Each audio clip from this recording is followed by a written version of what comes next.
Thank you, Ms. Burrows. So many important issues raised in a perfect segue for our first panel, partnerships to achieve the SDGs in the COVID-19 era.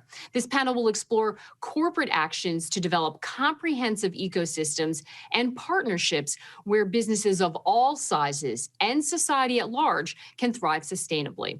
Our moderator, Jessica Cheam, is an award-winning journalist, director, and social entrepreneur. She is the founder and managing director of EcoBusiness, Asia Pacific's leading media organization on sustainable development. But before Jessica begins the panel, I'd like to welcome Sanda Ojiambo, Chief Executive Officer and the Executive Director of the UN Global Compact, to set the scene.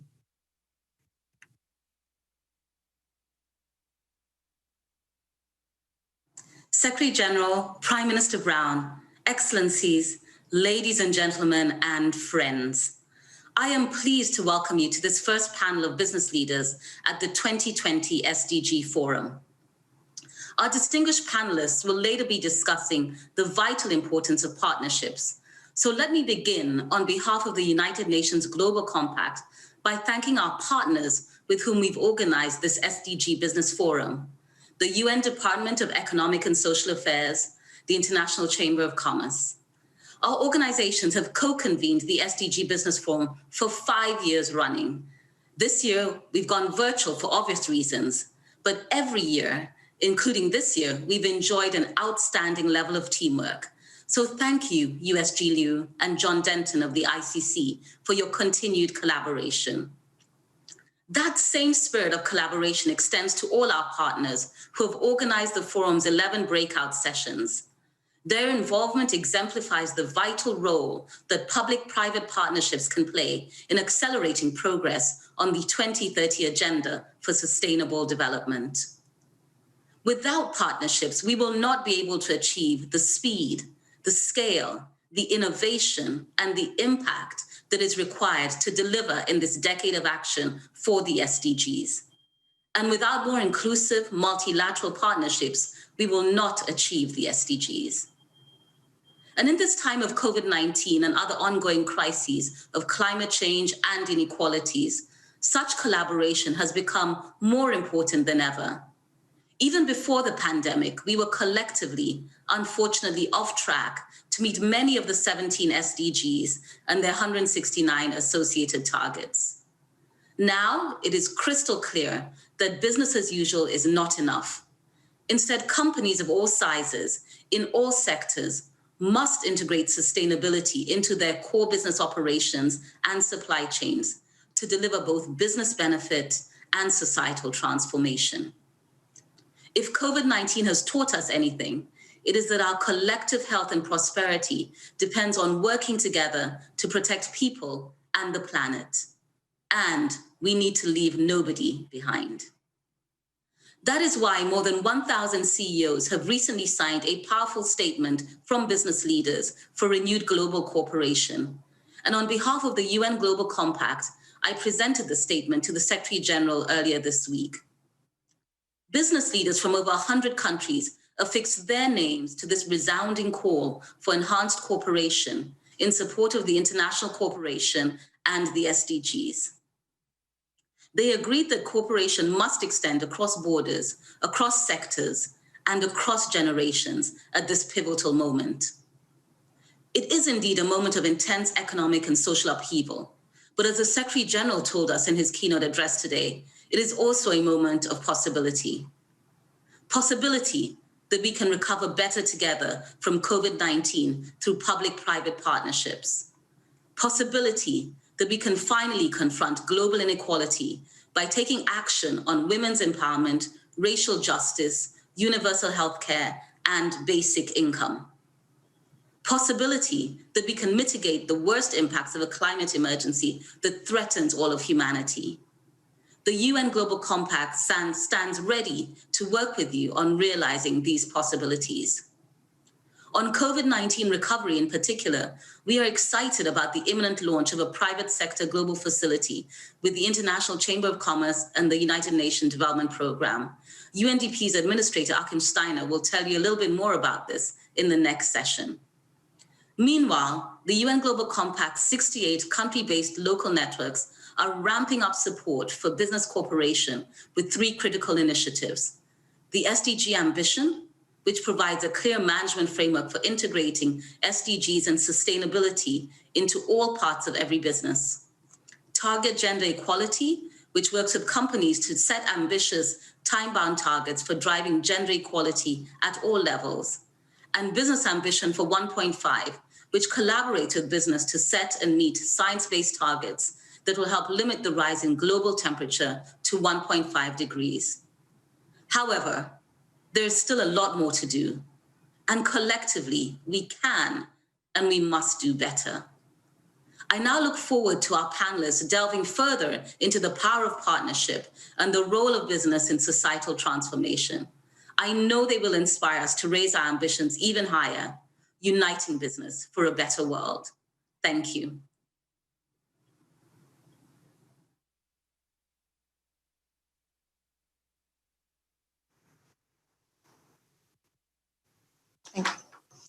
Thank you very much, Sanda, for those insights. You provide much food for thought for us as we move into the first panel of the day. Hello to all who have just joined us here today from all over the world. As a short introduction, I'm Jessica Chiam, Managing Director of Eco-Business, and I'm delighted to be your moderator. I'd like to first thank the ICC, UNGC, and UNDESA for the invitation to moderate this panel, which puts the spotlight on an important topic today. If there's anything that COVID-19 has taught us, it is that we are hugely interconnected in more ways than we can imagine. And while the global pandemic has upended life as we know it and disrupted businesses and communities worldwide, it has also provided an opportunity for us to have a deep evaluation of our existing systems and to build back better. As countries and businesses start to recover, it is more important than ever for us to tie this recovery and its related measures to the Sustainable Development Goals. And this is not something that we can do alone. This decade ahead is the decade of action and delivery, and we can only achieve this through partnerships. So today, we will hear from some of the leading lights in the business world, CEOs who are leading their businesses through this crisis and responding to our current challenges with initiatives that demonstrate climate resilience and sustainable business innovation for their organizations and also the wider community. I'd now like to introduce our distinguished speakers. They are Ms. Esther Bajet, Chief Executive Officer of Novozymes, Mr. Kerry Adler, President of Sky Power, Mr. Takeshi Ninami, President and Chief Executive Officer of Suntory Holdings, Mr. Italo Freitas, Chief Executive Officer of AES, and last but not least, Mr. Jesper Brodin, Chief Executive Officer at IKEA. A huge welcome to you, speakers, and thank you so much for joining us. Before we begin, I'd like everyone who is watching us to engage with the topic and contribute to a lively discussion by putting your thoughts and responses in the chat box. To kick off our discussion, I'm going to invite our first speaker, Esther, to share her thoughts. Esther, Novozymes is a company that has firmly pledged to deliver on SDG commitments. How has partnership helped to accelerate this? Thank you, Jessica. And please, I'm proud to be here with you today in this event, even if it's virtual, delighted to be here with you. To answer your question, maybe let me give you a little bit of words of what Novozymes is, and that will bring the perspective of why partnerships and sustainability, what it means for us. We, Novozymes, we are an industrial biotechnology company. We translate the society most pressing needs. We translate those needs into answers, into solutions that they are based on biology, that they're based on enzymes, on microorganisms. We're present in more than 30 different markets in 130 countries, thousands of products in a broad range of applications, from bio-based solutions that lead to higher yields in agricultural fields, to biofuels that help to reduce the transport emissions, to enzymes that enable making the detergents to make cleaner clothes with less chemicals or less water and energy waste. Our employees, when they come to work every day, they come with one very clear question on our brains, which is, how can our solutions, how we can capitalize this incredible muscle of science that we have and make the world a better place? sustainability, it's now a DNA. We live it, we breathe it, it's us. There is no difference between Novozymes and sustainability. It's part of what we do and part of whom we are. But we're also embracing that sustainability is a big challenge for us, for the humanity. And we're not going to be able to solve that alone. So that's where partnerships come in. Because partnerships enable impactfulness. They bring the connectivity of what needs to happen to make the difference. They connect experts, influencers, enablers, and make it possible to bring new answers to the challenges that we all face. We work with partnerships we embrace partnerships across everywhere on what we do. Partnerships with customers, partnerships with key players in the industry, partnerships with non-commercial stakeholders, such as governments and NGOs. Let me maybe give you a couple of examples of what those partnerships mean and the power that they have. For a very strong commitment and goal in our 1.5-degree science-based climate target, we have partnerships with the local communities, that they use the excess of our production to heat the houses in the local communities. We have partnerships with local utility companies to supply electricity from wind. We have a strong collaboration with the Denmark government and Ethiopia, where we're part of an initiative to drive innovation for healthier food, but also to drive local job creation.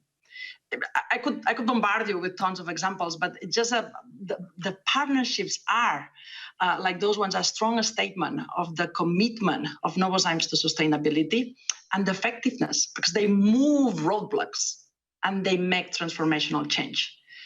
You mentioned just before in your introduction how COVID made all our lives in a different place, and how interlinked we all learn that we are, and also how fragile we all learn that we all are. And COVID for us was also a driver to embracing the relevance of the partnerships and how strong and powerful they can be when used in an effective way, and also in a different way. It has been a magnifying lens on what is the most important, and that it focuses us to focus on what it matters the most. And that's very simple. It's the safety of our employees. That's the first priority. It's protecting supply to our customers, and it's preserving the societies and the communities where we operate. And that's where we focus. When priorities get clear, focus becomes very easy, because the rest, it just becomes less relevant. So we use our core competencies. We are a science company to help the society on answering the needs, different needs that we're showing. We produce bioethanol in our facilities that has been used to sanitation. We help our customers to convert their facilities, moving into bioethanol for sanitation applications. We prioritize the production of our assets to the solutions that have become even more relevant for the society in these times of need. Ingredients for food, ingredients for detergents, ingredients enzymes for COVID testing kits. We have, of course, become even stronger, a strong citizen, and donated medical and healthcare to hospital, nursing homes, supported education projects, and make monetary donations. I mean, if anything, COVID-19 has shown how vulnerable we are as human beings, how interconnected we are, but also how much we can make a change when we work together with a unified goal. With businesses, with governments, with NGOs. It's not one single piece, it's the partnerships together that makes the difference. Thank you very much, Esther. We'll come back to some of your points there. And, there are so many insights. I'm sure we will take them into our question and answer. I'm just going to turn to Carrie now. SDGs have been at the heart of Sky Power for a while, but COVID-19 has obviously caused massive disruption to the global economy, especially to global supply chains. And this has had a huge impact on the renewable energy sector. So how has this pandemic impacted your sustainability goals and also the partnerships that you have? Yes, this has been a horrible pandemic, and our thoughts and prayers are with all of the families and people who have lost dear friends and loved ones. The pandemic has not only served to create well-known challenges that people are living through, but it also has opened people's eyes to the opportunity and the need to really drive forward and work hand in hand in concert with each other for the purpose of developing partnerships in order to enable the procurement and the delivery of solar. So globally, I can tell you SkyPower has not had any impact to any of its operations. All of our projects continue to operate as essential services, which it seems solar energy seems to be pandemic proof. Ideally, we'd love to have a vaccine, not only for COVID-19, but a vaccine for climate action. And that's really what we consider we're working on. We consider that that's really the SDGs need a vaccine. But for us, partnerships is the key to and the fundamental growth of SkyPower. In fact, yesterday alone, SkyPower, in a public-private partnership in Africa, signed a contract for 1,000 megawatts of solar power, where we'll be delivering not just solar energy, but in the true form of a PPP, we'll be doing in-country local assembly, and it'll be creating 30,000 job years. So we view solar energy as a means to help take economies out of the tatters that they're currently in today, use it as an economic driver and a catalyst for employment, clean energy, and really lead these economies through a metamorphosis and a transformation as they recover from perhaps the greatest tragedy of this generation and previous generations. So we view partnerships as critical and paramount to moving forward, not only renewable energy, but every one of the sustainable development goals, which are critical to the needs of the planet and society at large. Thank you very much, Kerry. Those are actually very interesting developments happening in Africa, and I'm really glad to hear the local jobs that are created, and I think absolutely this is the direction of the recovery. Turning to Mr. Takeshi, I'd like to ask you, how can you share with us how have partnerships helped Suntory to achieve its goals, and what actions are Suntory taking to build SDG knowledge, in particular for smaller actors in the corporate value chains? Thank you, Jessica. It's a great pleasure to be here today with these distinguished panelists. Let me touch upon who we are. Suntory is a global beverage company that is most known for our whiskeys like Yamazaki and Hibiki. Some of them, people are drinking one of those brands. But more than half of our business is actually non-alcohol beverages and nutrition products. We are firmly committed to ensuring a better society with a clean ocean and abundant nature and the resources for the next generation. In delivering on sustainability goals, we put a special emphasis on efforts in 3 areas. Obviously, CO2, water, and plastics.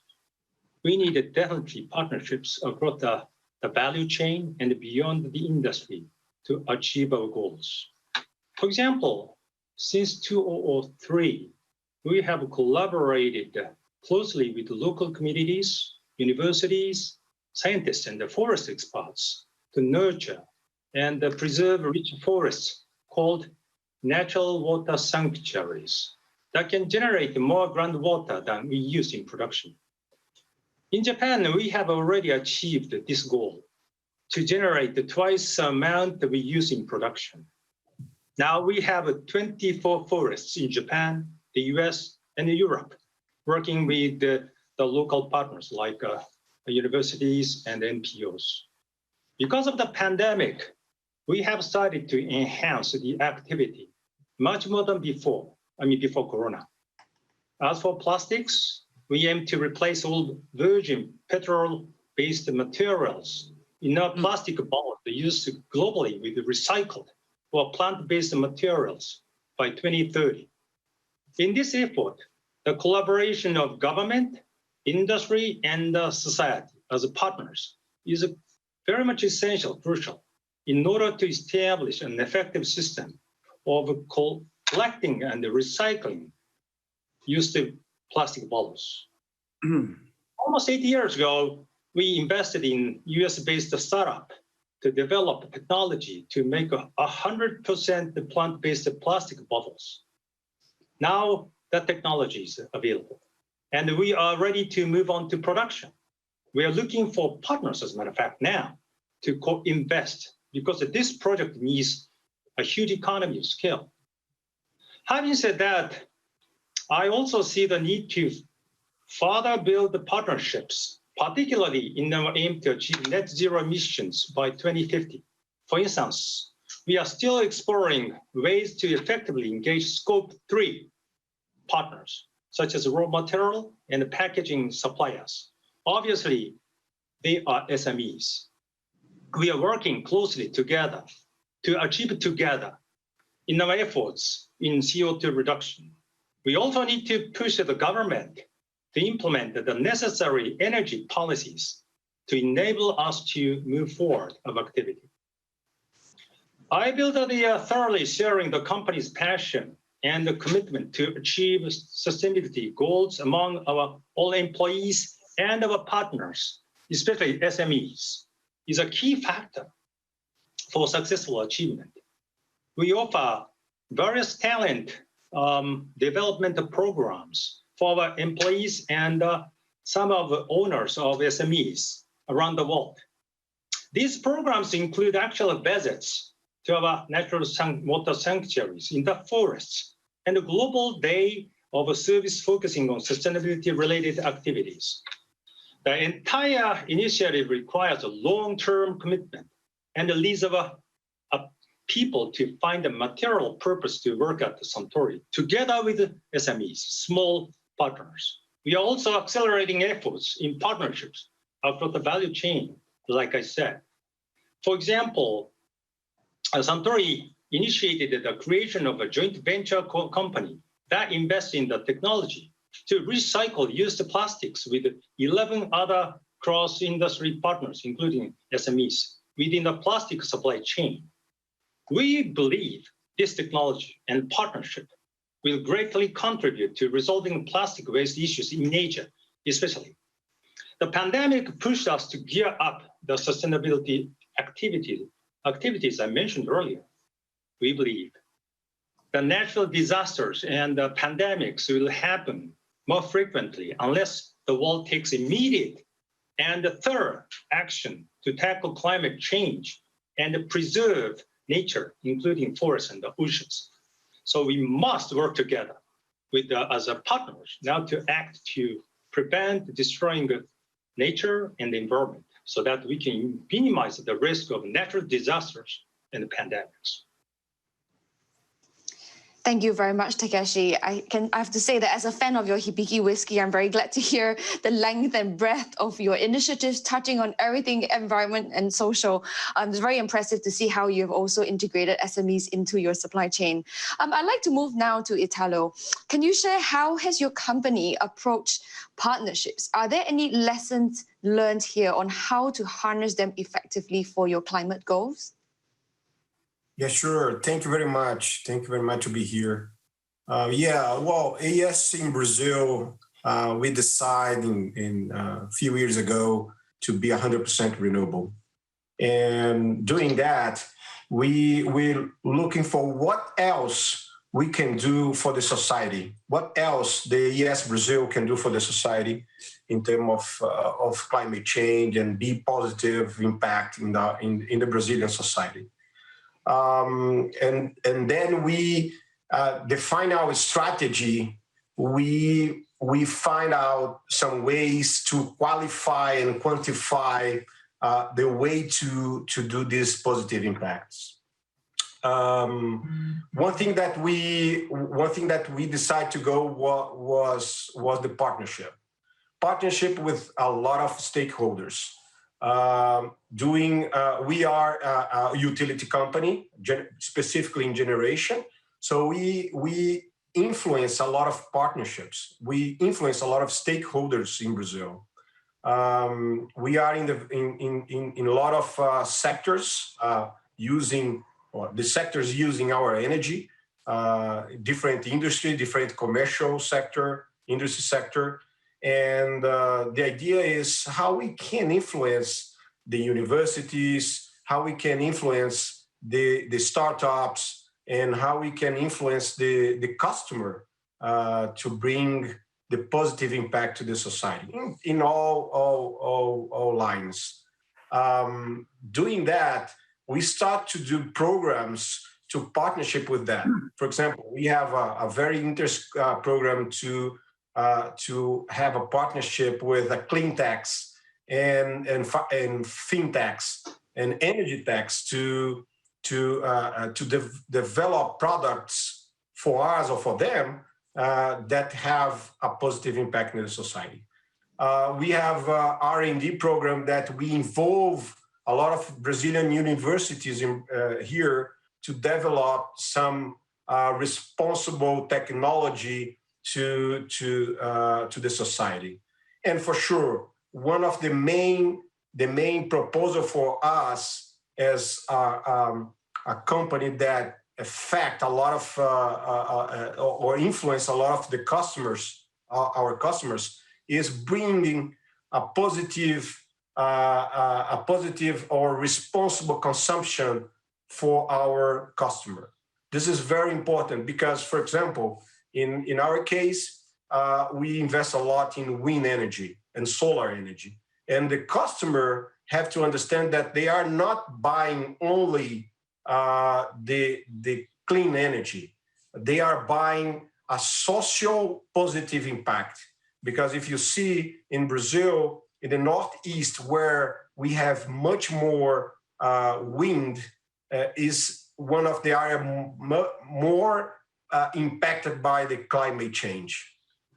So doing that, we show to the customer that you are investing in clean energy, but you are investing in the positive social impact.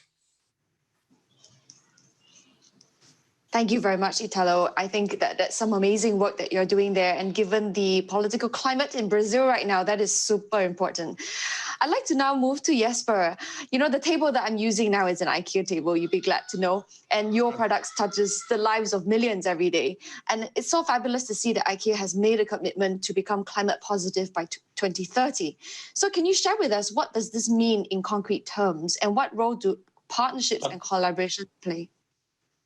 Thank you so much. I didn't expect that we would be selling desks and whiskey in this session, but I think that's actually a good point, because it is only through actually combining business and sustainability that we're going to move this together.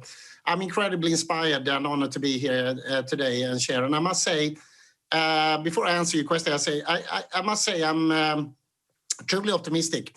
Because the latest period, the latest days, the latest weeks, the latest months, we have seen an escalated number of companies, governments step up, and it's only together that we can make this happen.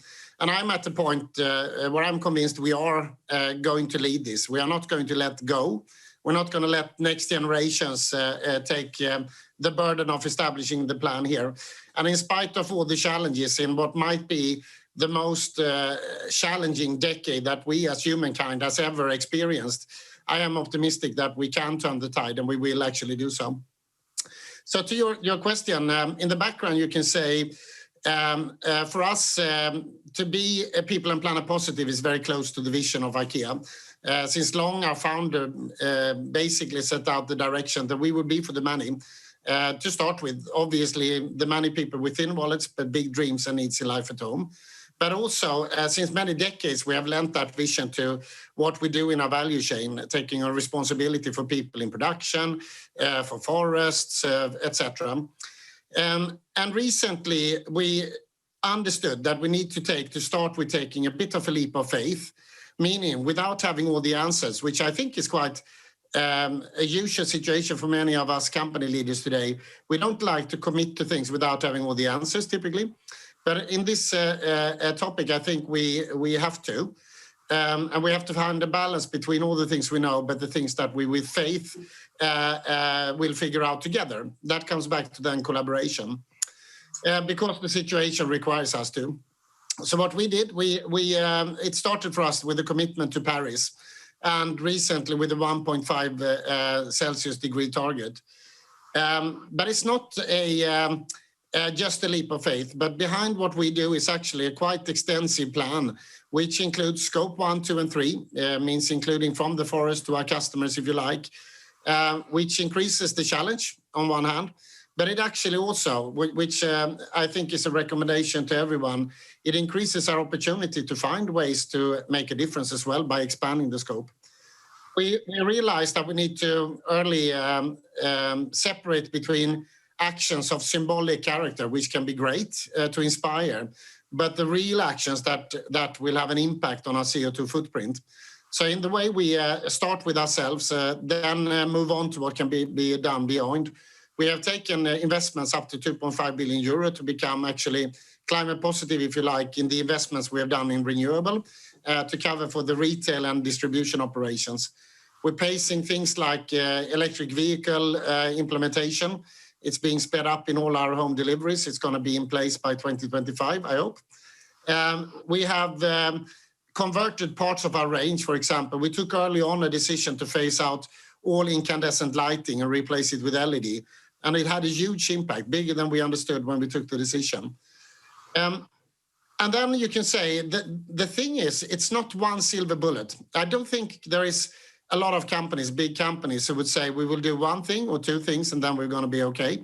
So part of the complexity is that we need to act on many things through our value chains. But what is important is, I believe, is to have trust in the system is two things. We need to commit to goals that are not 20, 40, 50, 60, etc. Even if some industries have the deepest respect that they might need up till 20, 40 and 50 to go all the way. I think the part goals of 2030 is us in our generation of leaders saying that we're going to be responsible for putting things in place. And secondly, we need, like in all cases, we need arm's length distance validation of both the plans and the goals and the deliveries to it. Why I am a believer in that, and we are a believer in the team play that is going on based on the lovely SDGs. But then if you look at basically how different organizations, World Resource Institute, WWF, etc., has come together to provide us with a methodology to verify targets and also the deliveries to it, gives it credibility.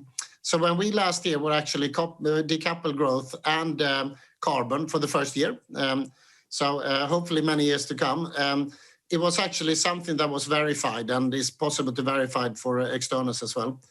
And then finally, I think, if I may say, there are many reasons to be optimistic as we move forward, I believe, because today it's a matter of not so much about innovating the solution, at least in our value chain. It's more how do you scale it and when do you time it and how do you find ways to incentivize the investments to actually speed up the agenda. Why we love to be in discussions with governments, with the EU Green Deal, etc., to make sure that we build back better. And finally, I believe maybe very soon it's going to be quite lonely among the companies who have not committed, who have not put a plan in place. And that day, the sooner the better that day will come. And then, of course, we will help also the last companies and the last governments, hopefully, to move that step, because we need to for the future generations. Thank you. Thank you very much, Jesper, for your interventions and for all the other speakers as well. While I have you here, Jesper, let's talk a little bit about COVID-19, because obviously the pandemic has, led to a lot of decisions that, possibly trade-offs between responding to short-term challenges, but then still keeping an eye on the prize on your long-term sustainability goals. How has the pandemic impacted IKEA, and how do you keep your organization on track to meeting the 2030 goals? Yeah, I think all of us have been through probably the most busy, the most hectic, the most dilemma period in our lives as leaders. And we are still in that as we speak. I think it's important not to have fatigue when it comes to COVID, because it will be around with us for a long while. I think you're absolutely right. There has been some real difficult dilemmas between, of course, people's safety, customers, co-workers, and staying afloat, making sure that we keep jobs alive, etc. And the first weeks, I still remember vividly how difficult it was to navigate. But I think what happened in our case was IKEA belongs to one of the companies with a strong company culture. And one of the first questions I got from a reporter was, seemingly we had acted in society and among ourselves, wherever we were, in a quite high speed to do the right thing. And I was asked how I took the decision to guide that. And the truth was I didn't. So that I think I think we are today at the 2020 stage where I think culture is so important. So when you navigate without a map in a new terrain, it's good to have an ethical compass to guide you. And I think that helped us. But also we went wrong on a couple of topics as well. And I think we should forgive ourselves and be forgiven. But for example, there was a moment where we applied for furlough. These were days when we had massive losses in our forecast, and we were basically struggling to figure out how we would stay afloat. But a few weeks later, when we got e-commerce online and other things moving, we saw that we were capable ourselves to turn the tide, which led us to realize that we, of course, have to hand back that money and make sure that others who need that take that support in the markets we are.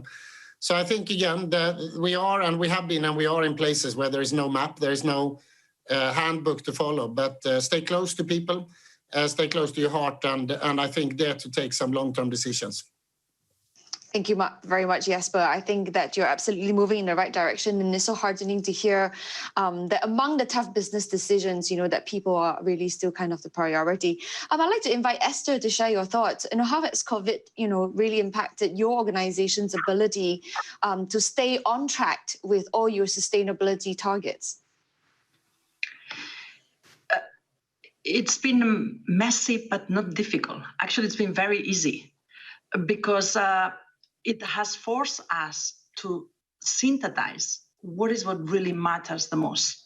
And COVID is a tragedy for the humanity, but it's good from a point of whether you focus your energy, which is the direction you give to organization. In times of need, in times of uncertainty, what Jesper said, the compass, in times of that everything changes, there are things that they are non-negotiable. There are things that they don't change. And then it's reinforcing on what is really important for you, what matters the most, and making sure that you don't lose 1 centimeter of that map on what really puts you closer to your north or to your destiny. And for our case, it was very simple. First priority, our employees. Very first priority, protect the safety of our employees. When our employees felt safe and felt that coming at work, it is protecting what is most precious to all of us, which is our health. The next priority, which is keep supply to our customers, is just automatic because that's a natural given. And then nurture the societies that you live in. I mean, it has a difference and it has an impact, and the world is different. So we ensure that we accelerate the payment terms to the local suppliers, that we kick the momentum and the movement of the raw material that they are precious for us from our local supply. We are ensure that we kept producing and reprioritize completely the way that we were aiming to go through the year on the products that we saw a higher need from the society. Because we are our solutions. I'm not here to sell, but our solutions, they are the ones that enabling the whiskeys and somehow also the tables through the forest treatment and many other areas. But we saw the need. There is an increased very change demand in some areas. Our demand increased rapidly. In some areas, it dropped significantly. Bioethanol consumption for gasoline demand, it drastically declined because social distancing triggered a very slowdown on people is not driving, so therefore gasoline consumption declined. But need for food ingredients increased in a significant way. Need for enzymes for detergents increased in a significant way. Needs for enzymes for testing, for COVID testing, that was not even a market before, increased in a significant way. So it's about rallying your troops, rallying your minds on the reorganization of what is most important. And then the other thing that I'm very pleased to see how naturally it came in is that we stay firm on our trajectory for the long term. So when you say what is non-negotiable, it was, yes, surviving, priority number 1, but also not at any price. There are things that we need to continue to invest for the long term. And we continue to invest in innovation. We continue to invest on areas that we're only going to see the effort or the fruit of it after COVID, because there is an after COVID.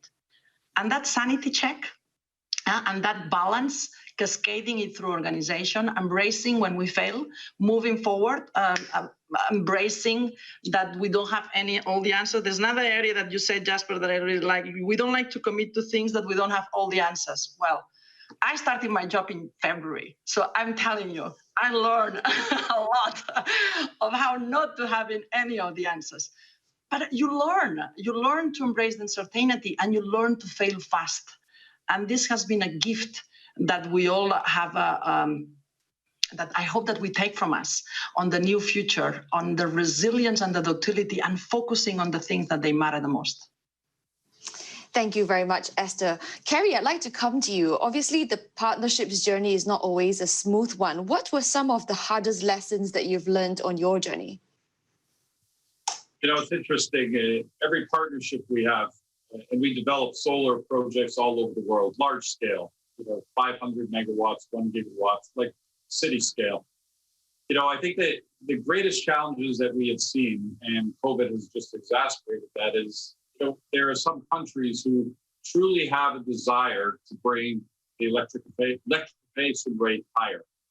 And some of them know that it's a precursor to developing their educational system, their healthcare systems, and just their economy as a whole. What we have found, and I think the Global Compact and the SDGs should be applauded for really driving home the need to accelerate the need for cleaner energy, accelerate the need for sustainability, accelerate the need for addressing poverty above land, below land. But overall, you would be shocked at how many heads of state that we work with that have fantastic visions. They want to clean they want to be contributors to climate change. They want to be contributors to giving power to their people. But you'd also be equally surprised as how many of those heads of states, the administration, the mechanism underneath them are just still stuck. So one country we've worked in, we're bringing 30,000 jobs, investing $1.3 billion, contract signed, land development's done. And, we asked the country as part of the agreement, give us our state guarantee for payments, which was necessary to finance the project of $1.3 billion.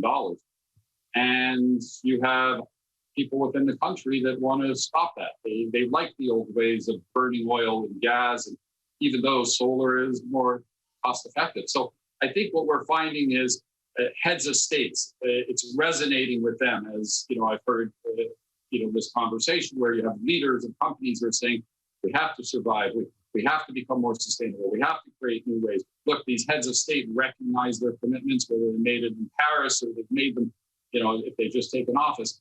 So I think, and countries like Uzbekistan emerging as a nation, they've got to live by their commitments. Countries in Africa, they have to live by their commitments the same way that IKEA or Novozymes would expect their clients would live by their commitments. So I think that what's missing, the missing ingredient, I'm hopeful that COVID-19 is the restart, because if this is the worst we've seen, I have to tell you that I don't think we've seen the worst yet. When I say the worst yet, yes, COVID is here. It's going to be here for a long time. There's a silver lining in every cloud, and what doesn't kill us makes it stronger. But climate change is coming, and it's coming fast. The scientists that did the analysis to determine how fast it's actually coming did not count on tens of millions of acres of trees being burnt in fires. Now, these trees are stores of carbon being released into the environment.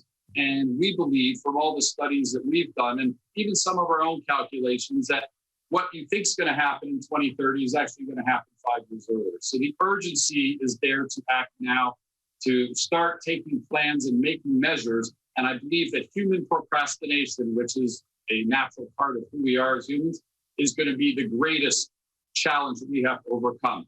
Just like I said earlier, they're working on a vaccine, companies around the world operating hand in hand, working on a vaccine to cure this pandemic. If we don't put in place a vaccine to address the sustainable development goals, and each one requires a different vaccine, if we do not come together and solve for that vaccine now, 5 years from now, 10 years from now, we'll be living in a different world. So partnerships that can come together quickly with companies like IKEA, Coca-Cola, large corporations that really want to achieve their net zero impact in terms of minimizing their fossil fuel emissions and being more sustainable. They need to reach out and form these partnerships. There are so many companies around the world, and so many of these great companies have already committed to being net zero. We look forward to building the partnership, but what is really critical is that a partnership has to have respect, has to have the ability for governments to follow through on their commitments. Otherwise, a commitment on writing is not a commitment, it's the action. And that's what we're working towards, trying to steer these heads of state to recognizing they can't just make a commitment in writing, they have to show action. Otherwise, we have a dreadful couple of decades ahead of us, and we're going to be focused on adaptation as opposed to the SDGs. Thank you so much, Kerry. I'd like to come to Takeshi. What are some of your top lessons that you've learned on your journey, and how do you go about strengthening the partnerships that you have? Well, to be frank with you, it's really tough to work with the SMEs because they don't have enough resources to tackle this battle of the pandemic. And we increased the dialogue with them, especially their key managers, including their owners of the businesses. And from us, a big guy, it should not be a threat for us to achieve the goal. We have to build the trust under this kind of a huge, tough time. And we big, as a matter of fact, we're big for them. We should share, and we do, resources like human resources, technology, and expertise for us to work together. We should not leave them alone because Scope 3 is very important, which means I think basically underlying necessity is to build the trust among all the partners. And we have to be in a hurry to take action. That's true. But we should not leave them alone. That's what we learned. But it's a really tough challenge for us to deal with the Scope 3. And we have to work together how? But again, we have to share knowledge among all the business partners. So all in all, I think businesses should share success stories, even the failures for the Scope 3, because the economic downturn is affecting our effort. Having said that, we definitely work on, keep things, moving ahead. But again, don't, forget the importance of SMEs. That's what I learned and we learned. Thanks so much, Takeshi. I'd like to also note that ICC and a range of partners had also very recently launched the SME Climate Hub, which is a one-stop shop for climate action for SMEs. So I encourage, participants here with us today to go and look at this hub, especially if you're from an SME, and look at the array of tools that are available to you. Thank you so much, Takeshi. Just coming to Italo, I would like to, touch on this thread that's been emerging in the chat box, and that is strengthening partnerships with government. In your experience, you're a utility provider. You obviously work very closely with governments and with consumers. How have you managed to strengthen public-private partnerships in order to achieve your sustainability goals? SMEs. Yes, it is a challenging work in a partnership, but basically very interesting included during the COVID, the pandemic period that we are passing right now, is the partnership not only with the government, but the partnership with the competitors included. We work together with some local, not competitor, but other utility companies to help, the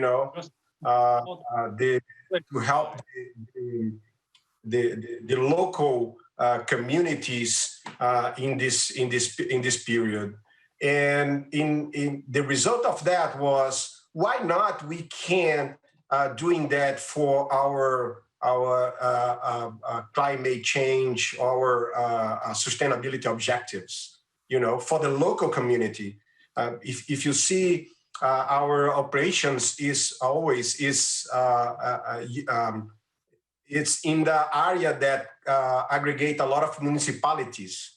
So why not locally we influence these municipalities, talking about the government partnership, and then doing a local strategy we can bring to the global strategy. I think that if we work locally, with the municipalities, with the local NGOs, and where around your operation, we can do much more.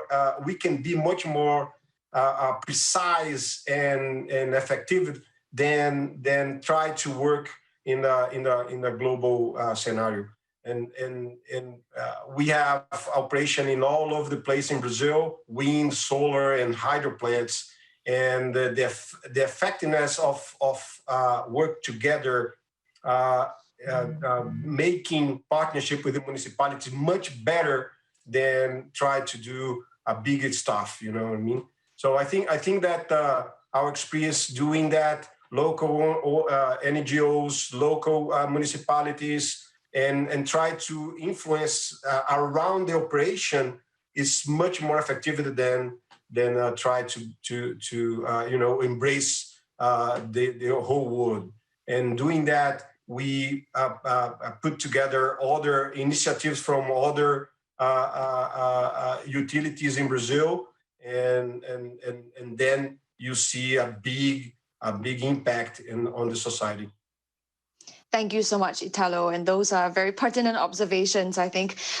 With an eye on the time, we only have 4 minutes left. I'm going to put you on the spot, Italo, with your closing thoughts, and all the other speakers as well. What is the one thing that you think will enable us to scale up partnerships to achieve the SDGs? Quick thoughts so I can go around the panel. Italo, you go first. Yeah, sure. I think that's, as I said, means try to bring to the society, to your stakeholders, what the SDGs can impact them in somehow.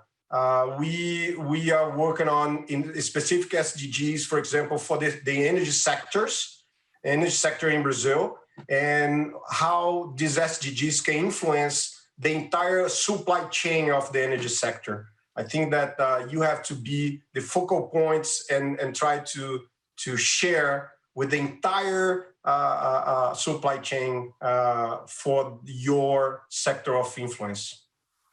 Thank you very much. I'll go to Esther next. Esther.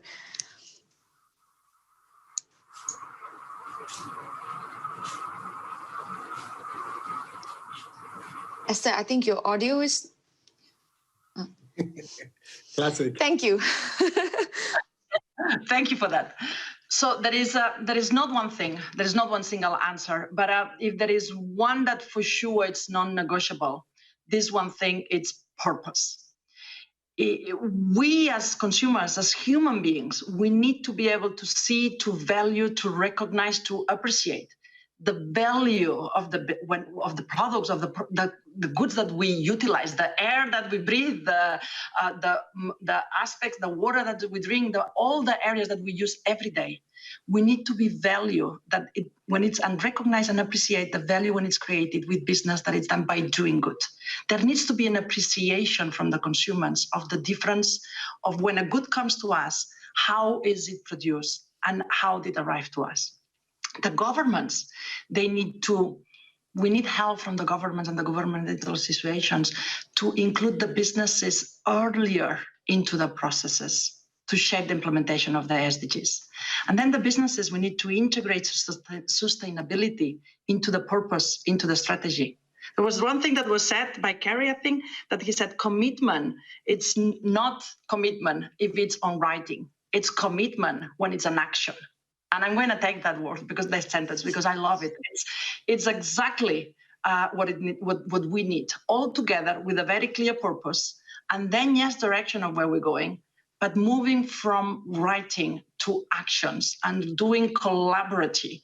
When we work aligned in that direction, that's when we're going to be able to see that change. That yes, I'm confident it's coming. I'm confident there is a difference, and that we're going to make it happen. Thank you so much, Esther. And to Kerry now, commitment is action. I would like to ask you to keep it short so we can go around the panel. What are your final thoughts? I believe in life you can make 3 decisions. You can make the wrong decision, and if you're able to identify that, you can correct it. You can make the right decision, and that clearly means you're on the right path. But no decision is the most destructive. because that keeps you in a state of status where you're not progressing. And that's the challenge I see today in the world that governments are facing. They have to abandon their old purchasing techniques of going through these lengthy tenders, establish a market price, go out, establish potential partners, form public-private partnerships that are focused on job creation, focused on economic growth and education. And I believe that that will change the speed at which we accelerate our efforts, our investments, and the results of achieving the SDGs. Thank you very much, Kerry. Very clear there, focusing on job creation and education. I like that very much. Moving on to Takeshi, your thoughts on what you think is that one thing that would enable us to scale up partnerships? Well, definitely, we business leaders are aware that the stakeholder capitalism is a prerequisite for a long-term commitment of our sustainable business. That's a prerequisite, and it's up to business to aggressively advocate the need for more focus on sustainability in policies with a sense of urgency, especially in Asia. To be honest, Asia remains behind, mainly due to rather quick economic growth, and we have to make it happen in Asia. Thank you very much. And moving on, last but not least, to Jesper, your final thoughts. Thank you. I don't think it's much to add. I think Esther and the others took my points here, but I just want to underline, I think the action speaks loudest. That's where we need to place ourselves. Let the purpose lead us. I think that's super good advice. And maybe if I can add on a practical note, I think these times we need collaboration. So join alliances. We are proud to be part of the B team because we learn so much from others and we get challenged. We are part of the WEF Climate Alliance. And in that, we are moving from committing and discussing why to actually sharing plans on how do we address the dilemmas and challenges ahead of us. So I think we need to hook arms and work together. Thank you. Wonderful. Thank you so much, Jesper. On that note, I'd like to thank all our speakers for your insights. I've really learned a lot today, and judging by all the comments that have been streaming in, I think our attendees have also really learned a lot from all of you. As a quick summary, I think we've learned how partnerships between business, government, and civic society can really help us to achieve the 2030 goals. We've also learned about the tools that are available to us and some of the lessons learned. So going back to what I shared at the start, COVID-19 has really shown us how we're so globally interconnected, and our response to it must also be a shared response for it to be effective. So with that, I once again like to thank all our speakers today and the ICC, UNGC, and UNDESA for organizing this much needed conversation. I hope all of you will continue to stay engaged in this conversation and through this important summit. Thank you, everyone, and back to you, Maggie. Thank you. A fantastic conversation. Thank you so much to all of our panelists. Our next speaker was an economist at the International Monetary Fund prior to being appointed as Egypt's youngest minister in 2018. Please welcome Her Excellency Rania Al-Mashat, Minister of International Cooperation, the Arab Republic of Egypt. Good afternoon. Fresh thinking is now needed more than ever. We are being pushed to rewrite the rules to emerge stronger, more unified, and more resilient than before. As policymakers, we have to look at development through an emergent prism and recognize our responsibility to serve humanity at a much faster pace. Today, there is a need to collaborate with exceptional speed and scale, not only to combat the effects of the pandemic, but to prepare for a great reset ahead. Partnerships allow us to optimize our resources in the most effective way, helping us to achieve more impact through the exchange of diverse experiences, expertise, and collective wisdom. As Egypt's Minister of International Cooperation, I am actively working on rewriting the rules to open a new chapter of collaboration. A chapter in which policymaking is made through effective communication to build connections with our people and global citizens. I call 2020 and 2021 the years of multilateralism. We have been pushing the frontiers of multilateralism through economic diplomacy, prioritizing a green and inclusive recovery. As of today, we have succeeded in strengthening partnerships with over 45 institutions, which include development partners, both bilateral and multilateral, governments, global policymakers, private sector, and civil society. And that is to effectively achieve the UN SDGs. It is through creating an open and honest dialogue that partnerships flourish, And this constitutes our three principles of economic diplomacy, namely multi-stakeholder platforms, second, global partnerships narrative, and third, ODA SDG mapping. With regards to our first principle, the multi-stakeholder platforms, we aim through them to create value-centric results by regular, interactive, and participatory consultations with all our development partners. It provides us with an opportunity to capitalize on our successes and learn from the previous pitfalls and turn policymaking into storytelling. The second principle, our global partnerships narrative, is a communications framework. It aims to revive the spirit of humanity in policymaking, putting the focus on key human priorities such as health, inequalities, and sustainable living. To push for the human-centered economy, the global partnership narrative is focused on people and projects and purpose, shorthand PMP, which essentially puts people at the core of all our projects, which aim to serve humans and also in line with SDGs as the UN main goals. Egypt is the gateway to Africa, and Africa is humanity's door for global development and growth. More than half of the world's labor force will come from Africa in the future, and there is not better time to capitalize on partnerships and invest in Africa's vast potential. To chart the path for sustainable and resilient recovery in the world, Africa can collectively move forward through strengthened regional supply chains and investment in human capital, which will ensure that no one is left behind. Hope for a better world starts when we unite and work together. And remember that development is essentially a journey that will inevitably include challenges, but definitely many, many opportunities to rebuild better. Thank you very much. Thank you, Excellency. Now, for more on the government perspective on partnerships in the context of the COVID-19 rebuild, please welcome His Excellency Dr. Thani Al Saoudi, Minister of State for Foreign Trade, United Arab Emirates. Thank you, Maggie. Greeting from the UAE. I would like to start by thanking the organizers for putting together the SDG Business Forum. The discussion today reflects the critical need for the government and private sector stakeholders to drive collective action on sustainable development goals, especially as we navigate through the post-COVID-19 recovery. The social contract between government, business, and society has been a priority issue for the UAE, even before the COVID-19 crisis.